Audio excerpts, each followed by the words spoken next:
Hey guys, good morning, नमस्कार, सुप्रभात। सबसे पहले तो आप लोगों का बहुत बहुत स्वागत है मेरे यूट्यूब चैनल पर। और इस वक्त में एक बड़ा सवाल जो है, क्या फेसबुक, इंस्टा, व्हाट्सएप, ट्विटर ये सारे बंद हो जाएंगे क्या आज से? जी हाँ, बिल्कुल यही सवाल सब जगह है।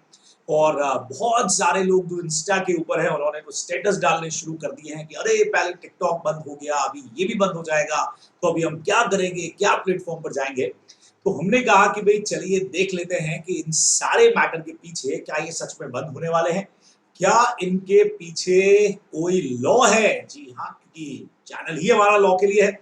तो बात करते हैं कि इसके पीछे हमारा लीगल एस्पेक्ट क्या है। तो छोटा सा एक वीडियो आपको जल्दी से एक इंफॉर्मेशन देने के लिए कि आखिर वो कौन सा लॉ है जिसकी वजह से ये सारी बातें कही जा रही है, ये सारी बातें सामने आ रही है, और इसकी हकीकत क्या है, इसकी सच्चाई क्या है।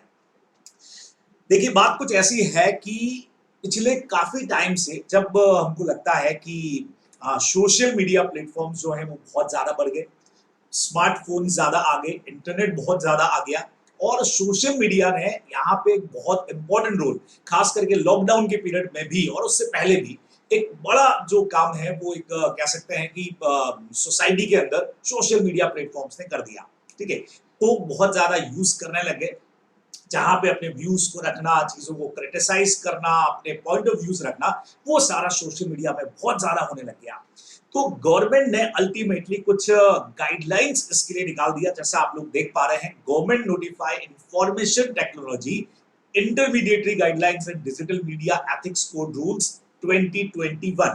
जी हाँ, और ये इश्यू हुआ 25 ऑफ फेब 2021 को। और इन सारे सोशल मीडिया प्लेटफॉर्म्स को 3 मंथ्स का टाइम दिया गया था इनको कंप्लाइंस करने का, जो आज आकर के हो रहा है खत्म, यानी आखिरी डेट। इसीलिए इतना हल्ला था कि क्या कुछ ऐसा होगा कि ये सारे प्लेटफॉर्म्स बंद हो जाएंगे क्या। तो आइए पहले इन गाइडलाइंस के ऊपर और इनके बैकग्राउंड के ऊपर एक नजर डाल लेते हैं हमारे लॉ के पॉइंट ऑफ व्यू से। तो गवर्नमेंट के पास में कुछ डेटास इकट्ठे हुए कि भाई व्हाट्सएप के हमारे यूजर्स करीबन 53 करोड़ के आसपास, यूट्यूब के यूजर्स 44.8 करोड़ के आसपास, Facebook 41 crore, Insta 21 crore, Twitter 1.7 crore, जो लगातार लगातार लगातार बढ़ते जा रहे हैं। इतने सारे यूजर्स इस वक्त इंडिया में ये प्लेटफॉर्म्स को यूज कर रहे हैं। नाउ इन सारे सोशल मीडिया प्लेटफॉर्म पर पब्लिक अपनी बात कहती है, कई बार गवर्नमेंट को, गवर्नमेंट की पॉलिसीज को क्रिटिसाइज भी करती है, क्योंकि इंडिया एक डेमोक्रेसी है और इंडियन गवर्नमेंट बाकायदा, उनको पता है कि ये सारी चीजें हैं, लेकिन वो रेस्पेक्ट करती है क्योंकि हमारे यहाँ पे फ्रीडम ऑफ स्पीच भी है। ठीक है, और इंडिया वर्ल्ड का लार्जेस्ट ओपन इंटरनेट सोसाइटी है, और गवर्नमेंट हमेशा चाहती है कि सोशल मीडिया जो कंपनीज है वो यहाँ पे आए, यहाँ पे बिजनेस करें, प्रॉफिट अर्न करें, लेकिन they have to accountable to the constitution and law of India. भाई वो तो आपको होना ही पड़ेगा, बराबर से, वो तो आपको बिल्कुल होना ही पड़ेगा। और पिछले कुछ सालों से जो चीजें देखने में आई, कई सारे जुडिशियल ऑर्डर्स आए, कई बार कुछ चीजें पार्लियामेंट के अंदर डिस्कस हुई कि भाई कुछ तो ऐसा कंट्रोल इन सारे सोशल मीडिया प्लेटफॉर्म्स पर होना चाहिए। ठीक है, क्योंकि पिछले इन सालों के अंदर सोशल मीडिया का मिसयूज करने वाले लोग बहुत आ गए, जहां पे क्रिमिनल्स, जो हमारे एंटी नेशनल एलिमेंट्स थे, ये सारे के सारे मिसयूज करने लगे इस सोशल मीडिया प्लेटफॉर्म का। और इस वजह से कहीं ना कहीं टेररिज्म की बात अगर हम करें, या डिसहार्मोनी की हम लोग बात करें, या हम लोग पोर्नोग्राफी की बात करें, या फाइनेंशियल फ्रॉड्स की बात करें, वायलेंस की बात करें, ये सारी चीजें कहीं ना कहीं स्प्रेड होने लगी इन मीडियम के थ्रू। तो देन उसके बाद में गवर्नमेंट को लगा कि यार कुछ तो ऐसा करना चाहिए, और इसमें सबसे इंपॉर्टेंट रोल जो है वो हमारे जुडिशियल मैटर्स ने भी प्ले किया। जी हाँ, सुप्रीम कोर्ट ने एक स्यू मोटो लिया, एक रिट पिटिशन जो था रजेवाला केस के अंदर, जो ऑर्डर दिया गया 11 दिसंबर 2018 को, जहां उनको लगा कि भाई government of India may frame necessary guideline to eliminate child pornography, rape and gang rape, जो भी वीडियोस एंड साइट्स जो इन प्लेटफॉर्म्स के ऊपर चढ़ा दी जाती, जैसा उस वक्त के अंदर बहुत हो रहा था कि जहां ऐसा कुछ हुआ उसका वीडियो फटाफट से एकदम सोशल मीडिया प्लेटफॉर्म पर आ जाता, और बहुत ज्यादा उसके अंदर प्रॉब्लम सबको क्रिएट होने लगी। तो इनको लगा कि यार कुछ ऐसा किया जाए, कुछ ऐसी गाइडलाइन आए जो इनको कंट्रोल करे, तो गवर्नमेंट को ऐसी करानी चाहिए, ऐसा सुप्रीम कोर्ट का कहना था। फिर उसके बाद सुप्रीम कोर्ट ने 24 सितंबर 2019 को ministry of electronics and information technology को गाइड किया, उनको ऑर्डर दिया कि भाई आपको यहाँ पे एक पर्टिकुलर टाइम लिमिट के अंदर अब आपको नए रूल्स जो है उसके लिए प्रोसेस तैयार कर लेना चाहिए। बिल्कुल आप जो भी प्रोसेस है आपका पार्लियामेंट्री प्रोसेस को फॉलो करिए और ये गाइडलाइंस निकाल करके लेके आइए। मैटर राज्यसभा के अंदर भी आया और वहां पे भी इसका एक लीगल फ्रेमवर्क तैयार किया गया, एक टाइमिंग डिसाइड किया गया कि भी अब अपने को नया गाइडलाइन बना लेना चाहिए बराबर से। तो ministry of electronic and information technology ने एक ड्राफ्ट रूल्स बनाया, पब्लिक कमेंट के लिए उसको 24 दिसंबर 18 को रख दिया गया कि जहां पब्लिक अपने व्यूज वहां पे दे सके। ठीक है, करीब करीब 171 कमेंट्स इंडिविजुअल से, सोसाइटी से, इंडस्ट्री से इनको मिले। 80 काउंटर कमेंट्स भी यहाँ पे गए। फाइनली इन सबको ध्यान में रख करके कुछ नई गाइडलाइंस, नए रूल्स जो हैं वो इन सोशल मीडिया प्लेटफॉर्म्स को कंट्रोल या रेगुलेट करने के लिए बनाए गए बराबर से। तो एक बैकग्राउंड आप लोगों को मैंने बता दिया। मैंने आपको कहा कि बहुत शॉर्ट के अंदर मैं आपको सारी चीजें समझाने जा रहा हूं कि इतनी सारी बातें क्यों निकल करके आ रही है। अब सवाल आया कि ये रूल्स हैं क्या, तो कुछ साइलेंट फीचर्स पे हम लोग बात कर लेते हैं। सबसे पहला रूल तो ये कहा गया कि ड्यू डिलिजेंस जो है वो इन इंटरमीडिएटरीज को, इन प्लेटफॉर्म्स को फॉलो करना पड़ेगा। सेकेंड नंबर, इनको अपने यहाँ पे ग्रीवेंस रिड्रेसल मैकेनिज्म बनाना पड़ेगा कि जहां पे भी कुछ ग्रीवेंसेस लोगों के आ रहे हैं बराबर से, तो बकायदा यहाँ पे कुछ ऐसा आप सिस्टम बनाएंगे कि आप उसको सॉल्व करेंगे बराबर से। The rule seek the empower the user bye maintaining the intermediaries. Social media intermediaries जो भी है एस्टैब्लिश ग्रीवेंस रिड्रेसल मैकेनिज्म बराबर, ताकि जो कंप्लेंट्स आ रही है यूजर की या विक्टिम की वो सॉल्व हो पाए, उसके लिए इनको कुछ तो करना पड़ेगा भाई। एक आप सिस्टम बनाएंगे अपने यहाँ पे, ठीक है। उसके लिए क्या करेंगे, आपका ग्रीवेंस ऑफिसर अपॉइंट होगा और उस ग्रीवेंस ऑफिसर का जो नेम है और उसका जो डिटेल्स है वो आपको शेयर करना पड़ेगा पब्लिकली, और जो 24 आवर्स में एक्नॉलेज करेगा किसी भी कंप्लेंट को और 15 डेज के अंदर उसको सॉल्व आउट भी करेगा। ऐसा कुछ सिस्टम इनको करना पड़ेगा। साथ में इनको ये भी करना पड़ेगा कि वुमेन जो खास करके जो यूजर्स हैं उनका डिग्निटी, खास करके जो वुमेन जो हमारे यूजर्स हैं उनकी डिग्निटी को, उनकी ऑनलाइन सेफ्टी के लिए आपको स्पेशली काम करना पड़ेगा। उन कंप्लेंट्स को प्रायोरिटी लेवल के ऊपर सॉल्व करना पड़ेगा।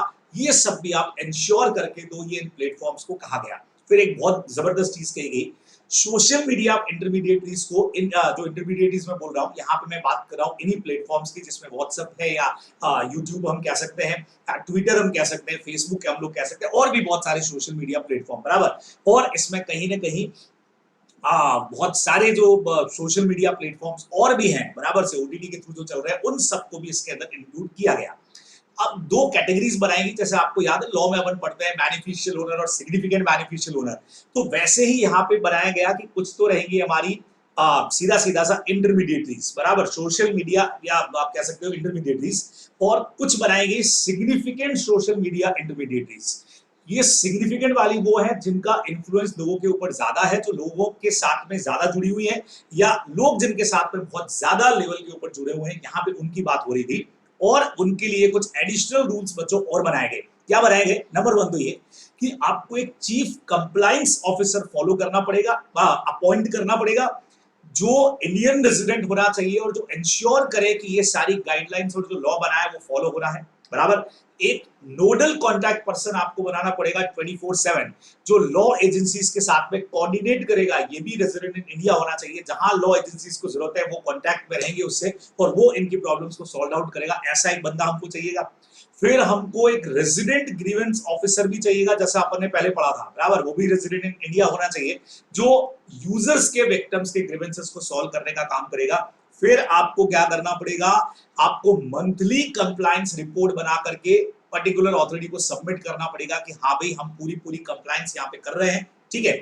फिर उसके बाद में significant social media intermediaries providing service primarily in the nature of messaging shall enable. ये लाइन मैं यहां से इसलिए पढ़ रहा हूं क्योंकि बहुत जबरदस्त लाइन है और इसी को लेके थोड़ा सा पढ़ना है। Identification of the first originator. Government ने बोला कि जरूरत पड़ने पर ये सोशल मीडिया प्लेटफॉर्म किसी न्यूज के, किसी इंफॉर्मेशन के सोर्स, जो उसका फर्स्ट ओरिजिनेटर है, पहला वो बंदा जिसने इंफॉर्मेशन स्प्रेड किया, उसके बारे में आप हमको इंफॉर्मेशन दोगे।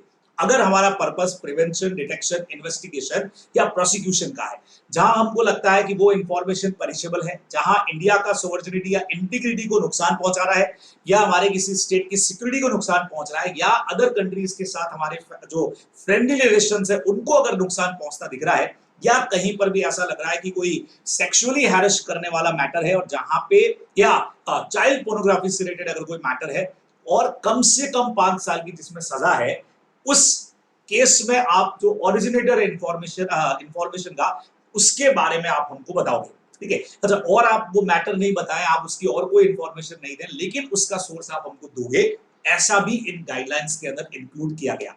उसके अलावा ऐसी ही कोई इंफॉर्मेशन अगर है जो गवर्नमेंट को लगता है कि अनलॉफुल है, बराबर से, जो अगेन वही कि भाई हमारे कॉन्स्टिट्यूशन के लॉ के हमारी सॉवरेनिटी के अगेंस्ट में है, तो आप उसको यहां से रिमूव भी करेंगे। इस तरह के रूल्स बच्चों निकल करके आए और इन रूल्स को गजट पे पब्लिश करने के बाद जैसा मैंने कहा 3 मंथ्स का टाइमिंग दिया गया जो कि खत्म हो गया है, बराबर। अब सवाल आया कि क्या सर इन सोशल मीडिया प्लेटफॉर्म से उनको कंप्लाई कर दिया है क्या? जी नहीं। कुछ सोशल मीडिया प्लेटफॉर्म ने प्रॉमिस किया है कि हम इन सारे कंप्लायंस को करेंगे, लेकिन हमको थोड़ा सा समय और चाहिए। कुछ कह रहे हैं कि इनमें से कुछ बातें ऐसी हैं जिनको पूरा करना शायद हमारी पॉलिसीज के लिए पॉसिबल नहीं होगा। तो कहने का मतलब है कि अभी बातचीत चल रही है, अब देखते हैं कि गवर्नमेंट इस पे क्या डिसीजन लेती है।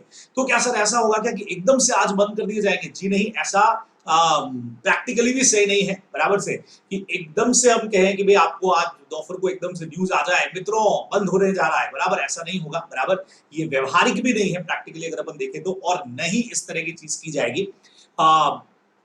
ठीक है, धीरे धीरे कुछ मैटर्स कई सारी कंपनीज इसके ऊपर मानने को तैयार हो रही हैं, तो कुछ हो सकता है कि उनको समय और दिया जाए, हो सकता है कल को बैन भी लग जाए, मे बी पॉसिबिलिटीज है। गवर्नमेंट क्या स्ट्रिक्ट डिसीजन लेती है आप लोग जानते हैं, बराबर से, तो उस पर ये डिपेंड करता है।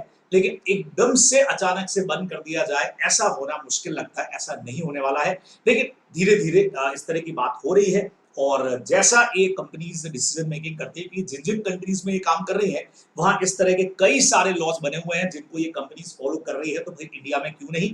तो ये सारी इंफॉर्मेशन आप लोगों के लिए थी, तो एकदम से बंद नहीं होने वाला है, बराबर। अब ये रीजन जो है वो आप लोगों को मैंने डिस्कस कर दिया कि भाई आखिर क्यों इतना बवाल मचा पड़ा है कि ये सारे सोशल मीडिया प्लेटफॉर्म्स जो हैं वो बंद होने वाले हैं।